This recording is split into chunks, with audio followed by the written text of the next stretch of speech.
Hello everyone, Tony Cunningham here from Successful Salons. Today I am super excited to share with you our featured expert this month. Our featured expert inside Successful Salons Club is Helen Munshi. Now this month we're talking all about Pinterest and how to leverage this platform for your salon. So if you're a salon owner who wants to be using Pinterest regularly. However, you're a little bit unsure about what Pinterest is and what it's all about and how to use it. So then you're going to want to grab a cuppa and a notepad and take some notes. And let's dive in and talk to Helen. So Helen is an expert business and content strategist and total business geek. Now that is her words, not mine.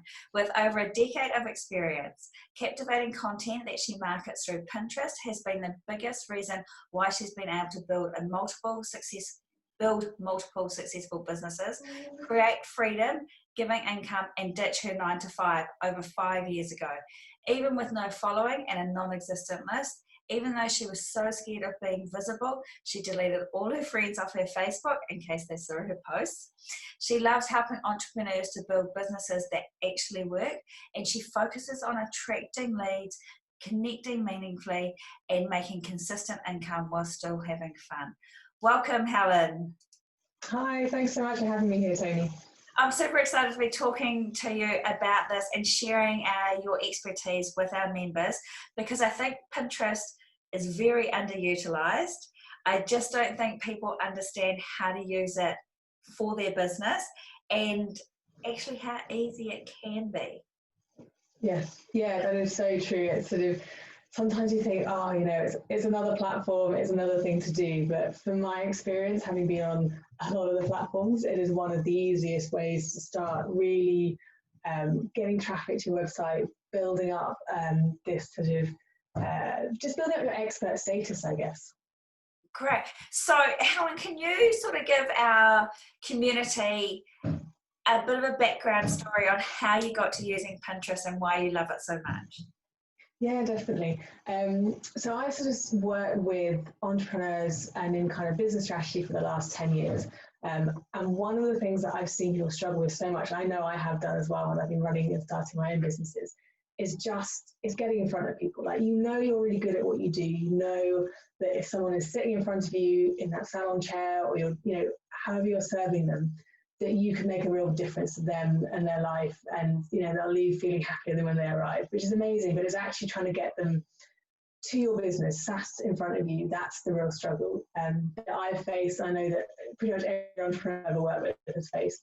So for me, Pinterest was just an incredible platform to help cut through a lot of the noise that there is online.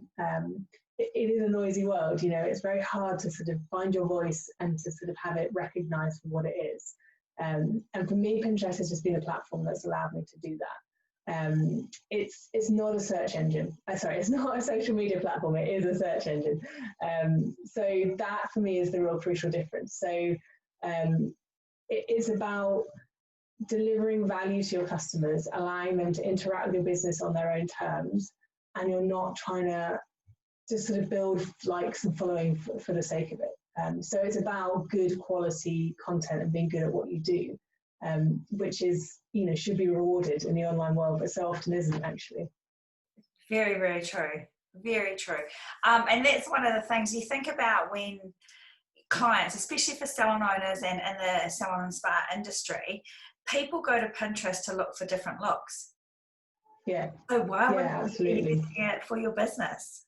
Yeah, people always think, you know, Pinterest is just about like mums looking for recipes, or you know, people planning their wedding and stuff. But from my experience, actually, when I look at the breakdown of who's on there, what they're searching for, pretty much, you know, if your customer is female, then they're going to be on Pinterest. Like, it's something crazy, like 85% of all users are female, and it's, yeah, they're on there, they're looking for ideas, they're looking for inspiration. The brilliant thing about the industry that you guys are in is that it's very visual. And being a visual search engine, it massively suits Pinterest. You know, you can get people's attention with, you know, amazing transformations and before and after. And, you know, a lot of the images that you guys have will just play really well on Pinterest. Fantastic. And great, because some of those images, I'm not sure, like on Facebook, they don't allow some sort of images, but on Pinterest you probably have a little bit more Yeah. what do you call it? A little bit more.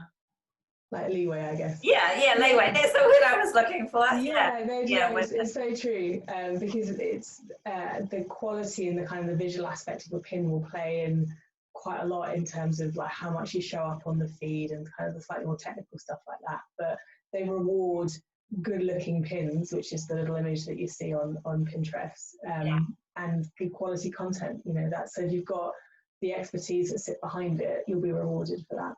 Fantastic. Okay, so in your experience, what is the number one thing that you see holding business owners back from using Pinterest? I think it's just how to get started. I think that's the tricky thing, because they go on it and they look at it and they think, yes, this could work. But just knowing sort of some of the slightly, like, you've got to set things up a little bit and sort of also understanding the technicalities of kind of how it works, because it isn't social media, so you don't show up in the same way. But once you understand the system, which isn't, you know, it's not tricky, you can really start actually utilizing it as a great marketing tool. It's the biggest driver of traffic to my website and to pretty much everyone's websites that I know of in the entrepreneur world. Yeah, fantastic. Helen has actually done a collection in Successful Salons Club, which is a step-by-step guide on actually how to get started. It's got all the ins and outs for you. She takes you through everything. So that is in the collections, one of the collections inside Successful Salons Club. So what is one mistake that you see happening on Pinterest that business owners are doing? Like, what's one thing that you see that's happening out there and it's just like... Yeah, I think for me, it's about not understanding what Pinterest is. And I've said it before, it's a search engine, and people forget that and they try and use it as another social media platform.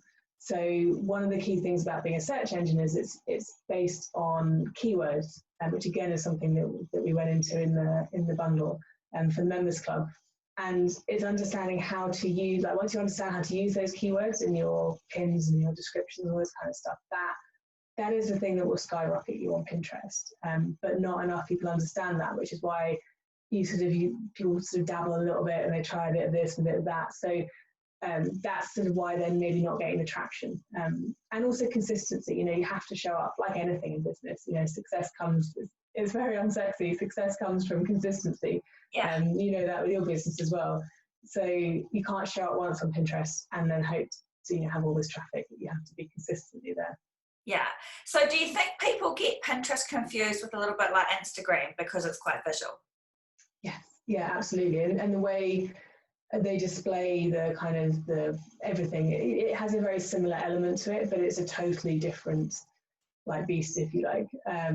So it's about presenting an image of what the content is behind it. So you don't really give away a lot. There's not kind of really long chatty posts. There's not all this kind of stuff. It's about, here is what you're going to get if you click on my pin, and that pin will take you through to my website.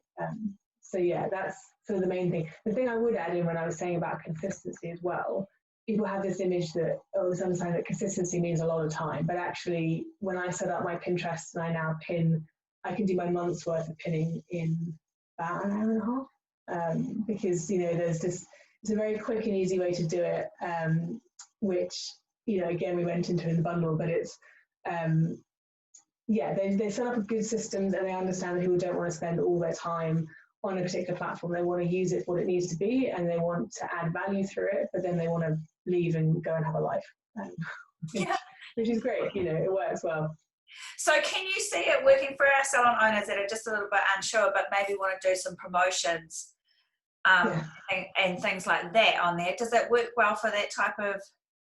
Yeah, so Pinterest is very good for what I call like evergreen content. So it's stuff that generally isn't date related, because there is a bit of a time delay on Pinterest. So you can pin something, which is brilliant in that I'm still getting traffic from pins that I put up maybe 2 years ago. You're still getting stuff, which is, imagine that on Facebook, it just never happens. It gets lost within, 10 minutes, it's gone.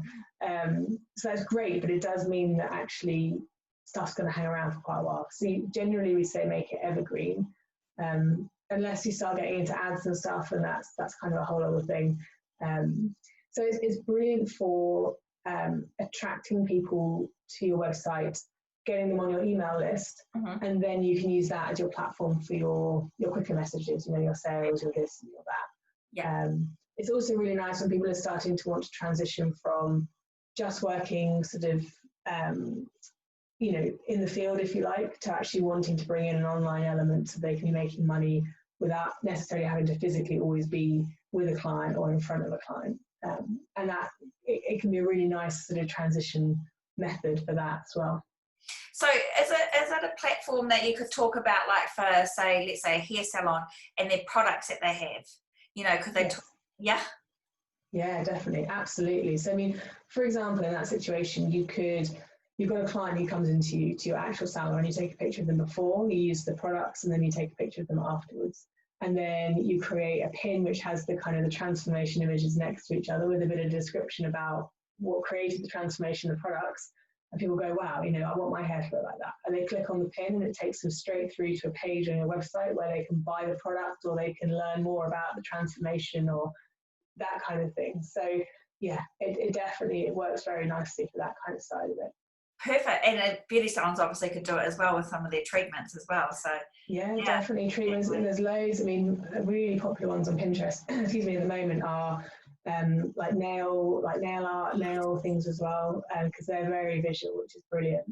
The thing I would say, if you're getting stuck about thinking, how can I make this work or use this for my own business, go onto Pinterest and just start looking for some of your competitors or businesses that you admire and just see how they're using Pinterest as part of their strategy. And you'll find some of the most random businesses on there as well. You wouldn't expect, like, you've got insurance companies on Pinterest making a killing. You've got like just so many random businesses that you think wouldn't use it, but there is always a way to be able to use it.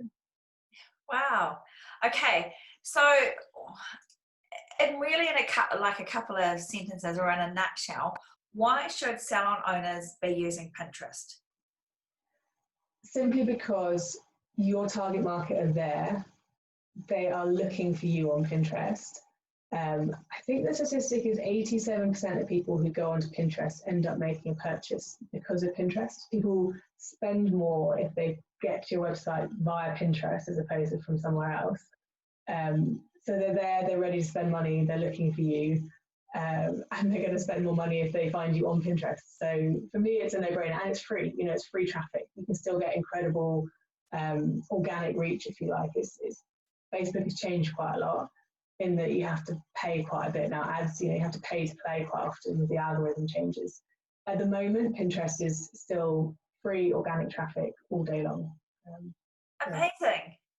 Yeah, I know. Why wouldn't you? Yeah, I love it. Okay, so what are your 3 top tips for creating an aesthetically pleasing brand on Pinterest? Yeah. I mean, I'm massively into brand actually, and design. It's a huge thing for me. So anything I do, I always want to make it very aesthetically pleasing. For me, when you're designing a pin, you want to make it, you want to have your logo or your website on there, but you want to make it very discreet. So it's not about blazing your website and your logo. You want to have it just, if you look at my pins, they're always just a little bit on the bottom, so that your pins are always instantly recognizable as your pins. Secondly, in terms of brand aesthetic, make it consistent with your brand. So you want to have similar brand colors, similar fonts, and also the final thing I have is I create like 10 templates, and then I create all my pins off those. So there's always a consistency of look and feel across them. So then when someone sees a pin, they can see my branding, so they know it's me. They can see the fonts and colors, which they recognize, and they can see the style and the layout, which is always 1 of 10. So they recognize it as well. So if you're delivering great content, which I know you guys will be, and they're scrolling through the feed and they just catch a glimpse of something which they instantly recognize as yours, they're more likely to click it, see it, like it, that kind of thing. Okay, so you brought up a really good point there. You have like 10 templates that you use. So you just have to spend the time designing those templates, and obviously you can do it in things like Canva and stuff like that. Yeah. But then the time to put the rest of the content together is not as much because you already have those templates done. Yes, yeah. I try and systemize and template as much as possible in my business because it just cuts down so much time. So anything I find myself repeating at any point in my business, I think, can I systemize this or template this just to make it easier? Yeah. But yeah, if you're not having to design from scratch every time, and Canva's got some brilliant templates on there which you can get, just for free, and you just, there's some great ones on there to kind of start with. Yeah, definitely. I love it. Okay. So what was this? So if we go back, the first tip was to make sure your logo and your website is on there, but discreetly. Yeah, very discreetly. It doesn't have to be both either. You can just do one or the other. Yeah, and making sure that you're on brand with like your templates and colours and yeah. And what was the third one? So it is just to have a template set. So people sometimes try and have too many different designs, and then it's confusing and busy. Just have a few. So if you were going to do like a before and afters, then maybe have a template for that, and then a template for that, and then maybe if you're going to put a quote up, another template. Like, is that? Yeah, absolutely. Yeah. Perfect. Nice and easy. That's what we like. Yeah. For someone that is not familiar with Pinterest, can you explain to them pinning and repinning and keywords and what all that means, please? Yeah, I'm so sorry. There's so much, there's terminology which you forget when you're in it that isn't normal speak. So Pinterest basically is, like I said, a visual search engine. So you go on there and you'll see loads of little pins. So the pins are basically the images that you see when you log into Pinterest, and you go on there and you type in Christmas fudge recipes or something, and you get a whole load of pins that will come up. Those are the images basically. That's a pin. Repinning is basically when you look at something, you go, I think my audience will really like that. That's a really useful tip. Or I want to save that because I'm planning my wedding, and that's something I really like. And you click on the little button that allows you to save it to one of your boards. So you save it to your Christmas recipe board, or you save it to your wedding board. That essentially is repinning. You're taking someone else's pin that you've not designed or created, and you're saving it on Pinterest. So that's essentially it, repinning. You can do it from someone's website as well. So you can go on someone's website and you see an image that you like, and you click on it and you pin it to one of your boards. So yeah, it's fairly simple. People try and complicate it because, I don't know why. They just do. Keywords is very similar to Google. So essentially keywords is about how can I tell Pinterest what my pin is about? Because what you want to do is when someone's typing in, great hairstyles for, medium length ginger hair, whatever it might be, you want your pin to appear if that's what your pin is about. So you need to tell Pinterest by the words that you choose to use what your pin is about, essentially. So those are your keywords. So it could be something like ginger hair. It might be hairstyles for mid-length hair might be a keyword. And there's a way of looking on Pinterest and discovering what the most popular kind of search terms or keywords are. Search terms and keywords are very, you can interchange them as kind of terms, basically. Fantastic. You have given us so much information about Pinterest and how to use it and why we should be using it in our business and making it part of our strategy. And I think it's a really simple strategy. And I think if you're driving traffic to your website and getting people on your email list, this is a way to go. It's, so much, probably a lot easier than some other social media platforms, although this is not social media, and I know it can be. I know it can be mixed up, but it's not really. So I think it's a great way to drive traffic to your website, and I think what you've shared with us today is awesome. So how can our community get in contact with you or work with you? Absolutely. So just check out my website. So it's thestartupstudio.co.uk. All the details are on there, my Facebook group, all that kind of stuff. And it's, I'd love I'm very passionate, and I love to spread the word about Pinterest because I feel like it's a secret weapon that people aren't talking about. So I'm always happy to answer any questions about it as well. Perfect. And we will pop all the links down below so that everyone can see Helen's Facebook page or Facebook group and her website and everything like that. But Helen has very kindly has a little gift. Yes, absolutely. So I created, it's basically like my quick start guide to Pinterest. So it's very simple. I think it's 6 steps that basically I use to get myself started and actually still use today to drive traffic to my website and to profit from Pinterest. So yeah, very simple, nice and easy kind of step-by-step guide to getting started and profiting from Pinterest. Fantastic, thank you very much. And we will pop that link down below as well. So make sure you grab that and get started on your Pinterest. And I would love for you to share getting started on Pinterest and what you're doing, and share some of your pins as well. So thank you, Helen, for sharing your expertise with us. Thank you for being so passionate about Pinterest and bringing it all to our attention. And I'm sure everyone will be out there pinning away. Absolutely, brilliant. Thank you so much for having me. I really enjoyed it. Thank you.